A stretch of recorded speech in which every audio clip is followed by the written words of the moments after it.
चिंचवड शहरातील प्रभाग क्रमांक 8 मधील बालाजी नगर परिसरात आज राष्ट्रवादी काँग्रेस अजित पवार गट पॅनलच्या प्रचाराला स्थानिक नागरिकांनी उत्स्फूर्त प्रतिसाद दिला। पाणी, कचरा व्यवस्थापन, वीज पुरवठा तसेच SRA योजनेशी संबंधित प्रलंबित प्रश्नांमुळे नागरिक त्रस्त आहेत। प्रचाराच्या वेळी मोठी गर्दी पाहायला मिळाली। बालाजी नगर परिसर गेली 20 वर्ष आपलं घर मानून काम करत असल्याचं सांगत नेत्या सीमाताई सावळे यांनी नागरिकांशी थेट संवाद साधला। परिसरातील मूलभूत प्रश्नांकडे दुर्लक्ष केलं जाणार नाही असा ठाम विश्वास त्यांनी यावेळी व्यक्त केलाय। विशेषतः SRA योजनेच्या नावाखाली नागरिकांची होणारी फसवणूक ही सहन केली जाणार नाही असा कडक इशारा सीमाताईंनी दिलाय। गेले 15-20 वर्ष झालं या भागात मी पालक म्हणून काम करते आणि या लोकांचं प्रेम आहे माझ्यावरचं।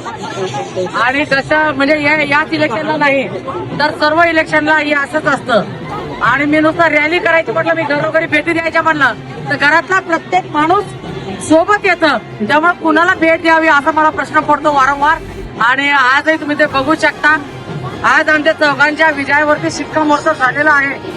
कारण हे प्रेम मला विकत घेता येत नाही, हे कमवावं लागतं आणि ते मी एवढ्या वर्षात कमवलेलं आहे। SRA मध्ये होणारी फसवणूक, आमच्या गोरगरिबांच्या डोक्यावरचं काढून घेण्यात, छत काढून घेण्यात येणारं होणारं त्या ठिकाणचं काय म्हणतात कॉन्स्पिरसी म्हणण्यापेक्षा कटकारस्थान, त्याच्या विरोधातले माझा हा लढा आहे। ती लोक खोटं बोलतात, चुकीचं बोलतात, लोकांना फसवतात आणि म्हणून मी माझा लढा या गरिबांच्या डोक्यावरचं छत जाऊ नये। जर करणार असाल तर जिथं दार आहे तिथं घर तुम्ही द्यायलाच लागणार। ते जर होणार नसेल तर इथं नॉट अलाउड कुठलाही या ठिकाणी विकास घेऊ शकणार नाही।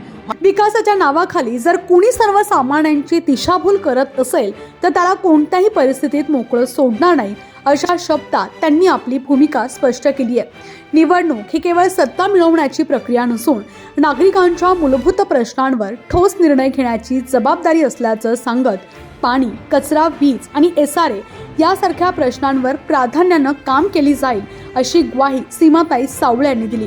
यावेळी उपस्थित नागरिकांनी आपल्या समस्या मनमोकळेपणाने मांडत प्रभागाच्या विकासासाठी ठाम, निर्भीड आणि अनुभवी नेतृत्वाची गरज असल्याचं मत व्यक्त केलंय। प्रचारादरम्यान नागरिकांचा वाढता सहभाग आणि प्रतिसाद पाहता प्रभाग क्रमांक 8 मध्ये राष्ट्रवादी पॅनलला मोठं पाठबळ मिळत असल्याचं चित्र स्पष्टपणे दिसून येत आहे।